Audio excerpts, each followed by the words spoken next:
दोस्तों इस वक्त जो है नेशनल हाईवे पे मौजूद है और नेशनल हाईवे पे जो है MIM ऑल इंडिया मजलिस इत्तेहादुल मुस्लिमीन की तरफ से भी जो है वो चक्का जाम किया गया है। दोस्तों आपको बता दें कि हमारे साथ बात करने के लिए MIM के बिहार प्रदेश अध्यक्ष साहब मौलवी विधायक अख्तर ईमान साहब है। आखिर आप लोगों ने चक्का जाम किया है, क्यों किया है, और आप लोगों की वजह से लंबी जाम लगी हुई, लोग परेशान हो रहे हैं काफ़ी। जो लोग गाड़ियों में बैठे हैं उनसे भी जाके पूछे, वो परेशान नहीं है, वो हमारे समर्थन में है।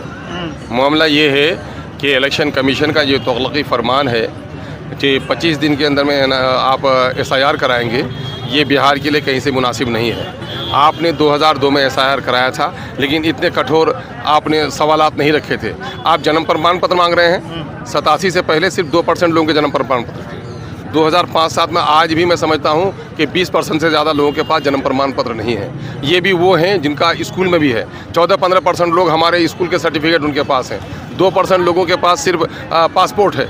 बाकी 50% लोग ऐसे हैं जिनके पास कोई कागज़ नहीं है। वो स्कूल का मुंह नहीं देखे, बोर्ड की परीक्षा उसने नहीं दी, उसके पास कोई पासपोर्ट नहीं है, ज़मीन का कोई कागज़ उसको नहीं है। और आपने ये भी कहा है कि वो सरकारी आवंटित भूमि या सरकारी आवंटित भवन, उसका सर्टिफिकेट आप मानेंगे। इलेक्शन कमीशन खुद EP कार्ड आपने जारी किया, अपने EP कार्ड को आप नहीं मान रहे हैं। आधार जो इस वक्त सरकार ने इस देश के नागरिकों का आधार बनाया है, आप आधार को नहीं मान रहे हैं, आप लेबर कार्ड को नहीं मान रहे हैं। तो ये नाना प्रकार से परेशान कर रहे हैं। 2002 में जिनका आपने SIR किया था और वैध पाया था, 2003 के वोटर थे वो, अब उससे भी आप जन्म प्रमाण पत्र मांग रहे हैं। अगर वो वैध थे तो उनके बच्चे कहाँ से अवैध हो गए? ये इस तरह के मामला हैं कि लगता है कि SIR नहीं हो रहा है, NRC हो रहा है। लोगों को ऐसा शंका लग रहा है। दूसरी तरफ ये लग रहा है कि इससे ज़्यादा जो मरमाहत हैं, ज़्यादा परेशान हैं, वो गरीब हैं, दलित हैं, पिछड़े हैं, अनपढ़ हैं, गरीब हैं, मजदूर हैं, रिक्शा चालक हैं, ठेला चालक हैं।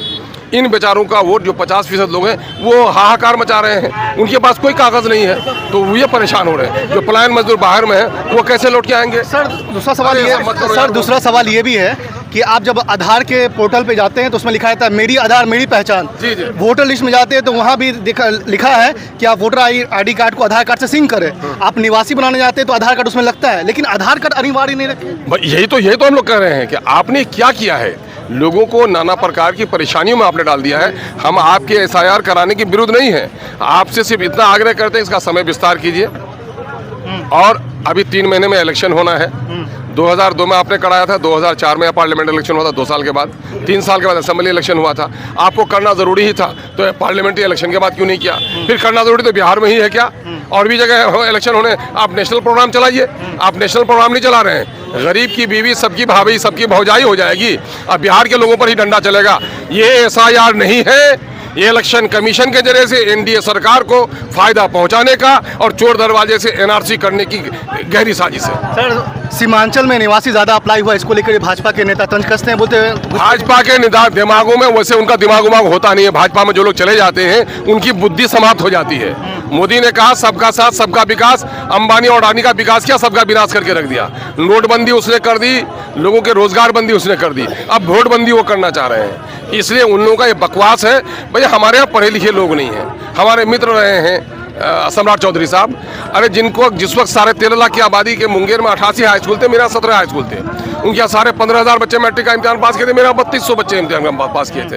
तो सवाल ये पैदा हो गया, हमारे आधे लोग गरीबी रेखा से सब नीचे कहाँ हैं लोग? किशनगंज में, सीमांचल में। पलायन कहाँ है? सबसे ज़्यादा सीमांचल में। तो सीमांचल के लोगों के पास कोई सर्टिफिकेट नहीं, वो सर्टिफिकेट बना रहे हैं। आप जो होम मिनिस्ट्री आपकी है, मलाई बैठ के वहाँ खाते हैं, कौम के गाढ़े खून और पसीने की कमाई से ठंडे घर में आराम करते हैं।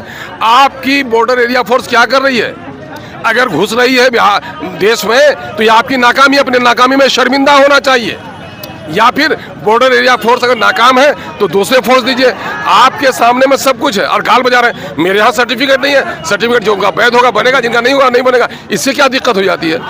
सर बड़ा सवाल ये है कि आखिर सत्ता पक्ष के लोग, चाहे JDU हो, LJP हो या भाजपा हो, उनको कोई परेशानी नहीं है इससे? अरे उनको परेशानी नहीं है। सत्ता के मठ में जो लोग बैठे हुए हैं, सुखी संपन्न और सामंतवादियों को कोई परेशानी नहीं। उनके सारे कागजात हैं, उनको परेशानी होनी। परेशानी तो बेचारे गरीब को है, दलितों को है, निरक्षरों को है, पलायन मजदूरों को है। और मजदूरों की बात उनको करनी है नहीं। मजदूरों की बात, पलायन मजदूरों की बात, गरीब मुसलमानों की बात करने के लिए तो हम बैठे हुए हैं। इसी वजह से उनको कोई चिंता नहीं है। इसलिए हम लोग इसका विरोध कर रहे हैं। तो दोस्तों आप देख रहे थे एमआईएम के बिहार प्रदेश सामूर विधायक अख्तर ईमान साहब है, उन्होंने जो है तमाम बातों को रखा। उन्होंने कहा है कि इससे सबसे ज़्यादा परेशानी जो है वो गरीबों को, अति पिछड़ा को, SC ST वर्ग को होगा और अल्पसंख्यकों को होगा। तो आप देख रहे थे वॉइस इंडिया 24/7। आपकी क्या राय है? अपनी राय कमेंट बॉक्स में जरूर